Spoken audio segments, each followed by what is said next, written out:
Hello दोस्तों, कैसे हैं आप दोस्तों। एक बार फिर आप सभी का स्वागत है आपके अपने YouTube channel learn with KD पर। दोस्तों, भारतीय राज्य व्यवस्था एवं शासन से संबंधित कुछ बहुत ही महत्वपूर्ण प्रश्नों की सीरीज चल रही है।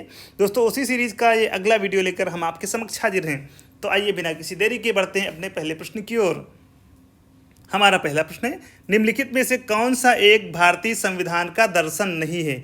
सही जवाब हो जाएगा ऑप्शन डी, साम्यवादी राज्य। दोस्तों, भारतीय संविधान में कल्याणकारी राज्य, समाजवादी राज्य, राजनीतिक समानता, न्याय, पंथ निरपेक्षता, लोकतंत्रात्मक गणराज्य आदि दर्शनों को आत्मसात किया गया है, किंतु साम्यवादी राज्य के दर्शन का उल्लेख संविधान में नहीं किया गया है। समाजवादी राज्य एवं राजनीतिक समानता, न्याय का उल्लेख हमें उद्देशिका में मिलता है। कल्याणकारी राज्य का दर्शन संविधान के भाग 4 में निहित नीति निदेशक तत्व के अंतर्गत आता है। हमारा अगला प्रश्न है, निम्नलिखित कथनों में कौन सा सही है। सही जवाब हो जाएगा ऑप्शन डी, भारत एक संसदात्मक प्रजातंत्र है। यूपीपीसीएस प्री 2005 का प्रश्न है। दोस्तों, भारत में संसदात्मक प्रजातंत्र को अपनाया गया है। संसदात्मक प्रजातंत्र का आशय है शासन की संसदीय प्रणाली वाला प्रजातंत्र जिसमें राज्य सत्ता मूलतः जनता में निहित होती है। संसद में जनता के द्वारा चुने हुए प्रतिनिधि शासन सत्ता का संचालन करते हैं। हमारा अगला प्रश्न है, भारत में राजनीतिक सत्ता का प्रमुख स्रोत कौन है। प्रश्न कह रहा है कि भारत में राजनीतिक सत्ता का प्रमुख स्रोत कौन है। सही जवाब हो जाएगा ऑप्शन ए, जनता। दोस्तों, भारत में राजनीतिक सत्ता का प्रमुख स्रोत जनता है, क्योंकि भारत का संविधान आरंभ होता है हम भारत के लोग से। साथ ही भारत एक लोकतंत्रात्मक राज्य है, अर्थात भारत में राजसत्ता जनता में निहित है। जनता को अपने प्रतिनिधि निर्वाचित करने का अधिकार है, जो जनता के स्वामी न होकर सेवक हैं। निम्नलिखित में से कौन एक अध्यक्षात्मक शासन प्रणाली का आधारभूत तत्व है। यूपीपीसीएस मेंस 2006 का प्रश्न है। सही जवाब हो जाएगा ऑप्शन बी, एकल कार्यपालिका। दोस्तों, अध्यक्षात्मक शासन प्रणाली का आधारभूत तत्व है एकल कार्यपालिका। इसमें सत्ता केंद्रीकृत होती है। हमारा अगला प्रश्न है, निम्नलिखित में से कौन सा सही है। प्रश्न कह रहा है कि निम्नलिखित में से कौन सा सही है। अध्यक्षात्मक शासन प्रणाली की विशेषता क्या है। पहला है, कार्यकारिणी का प्रमुख राष्ट्रपति होता है, ये भी सही है। राष्ट्रपति अपने मंत्रिपरिषद का चयन स्वयं करता है, ये भी सही है। और राष्ट्रपति व्यवस्थापिका को भंग नहीं कर सकता, ये तीनों विशेषताएं एकदम सही हैं। इस प्रकार ऑप्शन डी सही हो जाएगा। ऊपर वर्णित सभी तथ्य सही हैं। यूपीपीसीएस मेंस 2014 का प्रश्न है ये। बढ़ते हैं अगले प्रश्न की ओर। भारत में प्रजातंत्र इस पर आधारित है कि जनता को सरकारों को चुनने तथा बदलने का अधिकार प्राप्त है। दोस्तों, option C is the right answer. जनता को सरकारों को चुनने तथा बदलने का अधिकार प्राप्त है। दोस्तों, भारत में प्रजातंत्र इस तथ्य पर आधारित है कि जनता को सरकारों को चुनने एवं बदलने का अधिकार है, अर्थात जनता अपने मतदान के अधिकार के द्वारा ही प्रतिनिधियों का चुनाव करती है और ये प्रतिनिधि ही शासन सत्ता का संचालन करते हैं। जब ये प्रतिनिधि जनता के कल्याण एवं शासन सत्ता का संचालन उचित तरीके से नहीं करते, तब जनता चुनाव द्वारा सत्तारूढ़ दल को पराजित कर हटा देती है। बढ़ते हैं अगले प्रश्न की ओर। निम्नलिखित में से किनसे निर्धारित होता है कि भारत का संविधान परिसंघीय है। सही जवाब हो जाएगा ऑप्शन डी, केंद्र और राज्यों के बीच शक्तियों का वितरण। आईएएस प्री 1994 का सवाल है। कोई राज्य संघात्मक है अथवा एकात्मक, ये संविधान द्वारा संघ और राज्यों के मध्य शक्तियों के विभाजन के आधार पर जाना जाता है। यदि संघ एवं राज्यों के मध्य शक्तियों का विभाजन है तो उस राज्य को संघीय राज्य कहा जाता है। भारत का संविधान परिसंघीय है क्योंकि केंद्र और राज्यों के बीच शक्तियों का वितरण किया गया है। बढ़ते हैं अगले प्रश्न की ओर। भारतीय संविधान कैसा है। यूपीपीसीएस मेंस 2012 का सवाल है कि भारतीय संविधान कैसा है। सही जवाब हो जाएगा अंशतः कठोर और अंशतः लचीला। Option D is the right answer. दोस्तों, भारतीय संविधान को कठोर और नम्य का मिश्रण माना जाता है, अतः यह अंशतः कठोर और अंशतः लचीला है। इसके कतिपय उपबंधों को संसद द्वारा साधारण बहुमत से ही संशोधित किया जा सकता है, जबकि अन्य के संशोधन के लिए अनुच्छेद 368 के अधीन 2/3 बहुमत की आवश्यकता होती है। साथ ही कुछ उपबंधों के संशोधन के लिए संसद के विशेष बहुमत के अतिरिक्त आधे से अन्यून राज्यों का अनुसमर्थन भी आवश्यक होता है। बढ़ते हैं अगले प्रश्न की ओर। भारत की संसदीय शासन प्रणाली ब्रिटेन की संसदीय शासन प्रणाली में अंतर का बिंदु निम्नलिखित में से कौन है। सही जवाब हो जाएगा ऑप्शन बी, न्यायिक समीक्षा। यूपीपीसीएस मेंस 2010 का प्रश्न। ब्रिटिश संसद लिखित संविधान के अभाव में संप्रभु निकाय है, जबकि भारतीय संसद की शक्तियां एवं कार्यप्रणाली संविधान की सीमाओं के अधीन है, जिनकी न्यायिक समीक्षा की जा सकती है। हमारा अगला प्रश्न है, निम्नलिखित में से कौन एक भारत के संविधान का संघीय लक्षण नहीं है? तो दोस्तों इसका सही जवाब हो जाएगा ऑप्शन सी, एकहरी नागरिकता। दोस्तों एकहरी नागरिकता भारत के संविधान का संघीय लक्षण नहीं है। भारतीय संविधान में एकात्मक और संघात्मक दोनों ही विशेषताएं मौजूद हैं। भारतीय संविधान के संघात्मक लक्षणों में लिखित संविधान, कठोर संविधान, केंद्र तथा राज्यों में शक्तियों का वितरण, न्यायपालिका की सर्वोच्चता एवं स्वतंत्रता, द्विसदनीय विधानमंडल आदि हैं। जबकि एकात्मक लक्षणों के अंतर्गत एकल नागरिकता, राज्यपालों की राष्ट्रपति द्वारा नियुक्ति, आपातकाल की घोषणा, समझौतों को लागू करने में संसद की शक्ति आदि का उल्लेख किया जा सकता है। अगला प्रश्न है, भारतीय संविधान के वृहद होने का कारण है?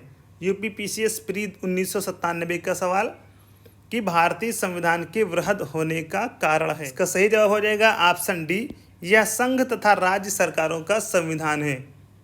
दोस्तों भारतीय संविधान विश्व का सबसे बड़ा संविधान है।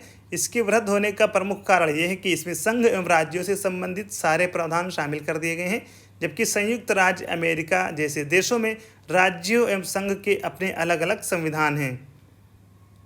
हमारा अगला प्रश्न है, भारतीय संविधान को सहकारी संघवाद किसने कहा? छत्तीसगढ़ पीसीएस प्री 2008 का सवाल है। सही जवाब हो जाएगा ऑप्शन ए, जी ऑस्टिन। दोस्तों भारतीय संविधान की प्रकृति संघात्मक है या एकात्मक, इसके संबंध में विद्वानों में मतभेद है। कुछ विद्वान इसे संघात्मक संविधान की संज्ञा देते हैं, जबकि कुछ विद्वान इसे एकात्मक संविधान मानते हैं। जी ऑस्टिन के अनुसार भारत का संविधान सहकारी परिसंघीय संविधान है, जबकि के सी वियर के अनुसार भारत का संविधान अर्धसंघीय है। किसने कहा था भारत अर्धसंघात्मक राज्य है? यूपीपीसीएस जीआईसी 2010 का सवाल कि भारत अर्धसंघात्मक राज्य है, ये किसने कहा था? सही जवाब हो जाएगा ऑप्शन डी, के सी वियर। भारतीय संविधान के विषय में निम्नलिखित कथन किसका है? कथन है, भारतीय संविधान अधिक कठोर तथा अधिक लचीले के मध्य एक अच्छा संतुलन स्थापित करता है। दोस्तों ये कथन है के सी वियर का। Option D is the right answer. दोस्तों भारतीय संविधान की संशोधन प्रक्रिया के संदर्भ में भारतीय संविधान के लिए उपयुक्त कथन के सी वियर का है। यूपीपीसीएस मेंस 2005 का सवाल है ये। हमारा अगला प्रश्न है, निम्नलिखित में से किस एक का कथन है संविधान को संघात्मकता के तंग ढांचे में नहीं ढाला गया है? सवाल कर रहा है कि संविधान को संघात्मकता के तंग ढांचे में नहीं ढाला गया है, ये कथन किसका है? तो ये कथन है बी आर अम्बेडकर का। Option C is the right answer. दोस्तों डॉक्टर बी आर अम्बेडकर ने यह स्वीकार किया था कि संविधान को संघात्मकता के तंग ढांचे में नहीं ढाला गया है तथा यह एकीकृत और संघात्मक दोनों ही है। अगला प्रश्न है, भारतीय राजनीतिक पद्धति के बारे में निम्न में से कौन सही नहीं है? भारतीय राजनीतिक पद्धति के बारे में निम्न में से कौन सही नहीं है? सही जवाब हो जाएगा ऑप्शन डी, राष्ट्रपति पद्धति की सरकार। राष्ट्रपति पद्धति की सरकार। दोस्तों भारत में राष्ट्रपति पद्धति की नहीं बल्कि संसदीय पद्धति की सरकार है तथा यहाँ राष्ट्रपति शासन का औपचारिक प्रमुख मात्र है। भारतीय संविधान संसदीय लोकतंत्र की व्यवस्था करता है तथा इसमें धर्मनिरपेक्ष राज्य और संघीय प्रणाली को अपनाया गया है। अगला प्रश्न है, गणतंत्रीय अवधारणा से संबंधित निम्नांकित में से कौन एक सही नहीं है? गणतंत्रीय अवधारणा से संबंधित निम्नांकित में से कौन एक नहीं है? सही जवाब हो जाएगा ऑप्शन सी, सर्वोच्च शक्ति एक राजा के समान एक ही व्यक्ति में निहित हो। हमारा अगला प्रश्न है, भारत का राष्ट्रीय पशु है? ये पूछा गया था उत्तराखंड यूडीए एलडीए प्री 2007 में। दोस्तों प्रश्न कह रहा है कि भारत का राष्ट्रीय पशु है। सही जवाब हो जाएगा ऑप्शन सी, बाघ। दोस्तों भारत का राष्ट्रीय पशु बाघ है। देश में बाघों की घटती हुई संख्या को देखते हुए अप्रैल 1973 में बाघ परियोजना शुरू की गई थी। अप्रैल 1973 में। भारत का राष्ट्रीय पुष्प कौन सा है? छत्तीसगढ़ पीसीएस प्री 2005 में पूछा गया था। सही जवाब हो जाएगा कमल। अगला प्रश्न है, भारत का राष्ट्रीय पक्षी है? सही जवाब हो जाएगा ऑप्शन सी मोर। हमारा अगला प्रश्न है, भारतीय राष्ट्रीय ध्वज में चक्र किसका प्रतीक है? सही जवाब हो जाएगा ऑप्शन बी न्याय का। दोस्तों, भारतीय राष्ट्रीय ध्वज में सफ़ेद पट्टी के बीच में नीले रंग का चक्र है, जिसका प्रारूप सारनाथ में अशोक के सिंह स्तंभ पर बने चक्र से लिया गया है। इसमें 24 तीलियां हैं। यह न्याय का प्रतीक है। भारत के राष्ट्रीय ध्वज में आरों की कुल संख्या है। आरों की कुल संख्या है 24। Option B is the right answer. तो दोस्तों, अभी तक हमने जितने प्रश्न पढ़े हैं, आइए एक बार फिर से इनका जल्दी से रिवीजन करते हैं। निम्नलिखित में से कौन एक भारतीय संविधान का दर्शन नहीं है? साम्यवादी राज्य। निम्नलिखित कथनों में से कौन सा सही है? भारत एक संसदात्मक प्रजातंत्र है। भारत में राजनीतिक सत्ता का प्रमुख स्रोत कौन है? जनता। निम्नलिखित में से कौन एक अध्यक्षात्मक शासन प्रणाली का आधारभूत तत्व है? एकल कार्यपालिका। भारत में प्रजातंत्र इस तथ्य पर आधारित है कि जनता को सरकारों को चुनने तथा बदलने का अधिकार प्राप्त है। निम्नलिखित में से किनसे निर्धारित होता है कि भारत का संविधान परिसंघीय है?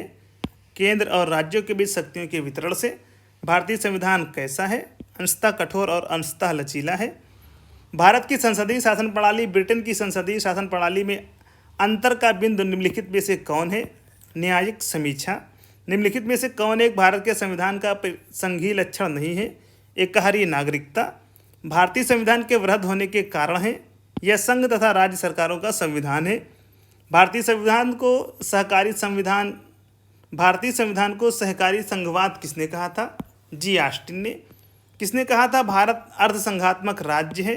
केसी वियर ने। किसने कहा था भारतीय संविधान अधिक कठोर तथा अधिक लचीले के मध्य एक अच्छा संतुलन स्थापित करता है? केसी वियर ने। निम्नलिखित में से किस एक का कथन है कि संविधान को संघात्मकता के तंग ढांचे में नहीं ढाला गया है? बी आर अम्बेडकर ने। भारतीय राजनीतिक पद्धति के बारे में निम्न में से कौन सही नहीं है? राष्ट्रपति पद्धति की सरकार। गणतंत्रीय अवधारणा से संबंधित निम्नांकित में से कौन एक नहीं है? सर्वोच्च शक्ति एक राजा के समान एक ही व्यक्ति में निहित हो। भारत का राष्ट्रीय पशु है बाघ। भारत का राष्ट्रीय पुष्प है कमल। भारत का राष्ट्रीय पक्षी है मोर। भारतीय राष्ट्रीय ध्वज में चक्र किसका प्रतीक है? न्याय का। और भारत के राष्ट्रीय ध्वज में आरों की कुल संख्या है 24। तो दोस्तों, ये थे हमारे आज के बहुत ही महत्वपूर्ण प्रश्न। दोस्तों, वीडियो को लाइक करें, शेयर करें, और अगर आप चैनल पर नए हैं तो चैनल को सब्सक्राइब करना बिल्कुल भी ना भूलें। दोस्तों, आज के इस वीडियो में बस इतना ही। जल्द ही आपसे मुलाकात होगी एक नई वीडियो के साथ। धन्यवाद।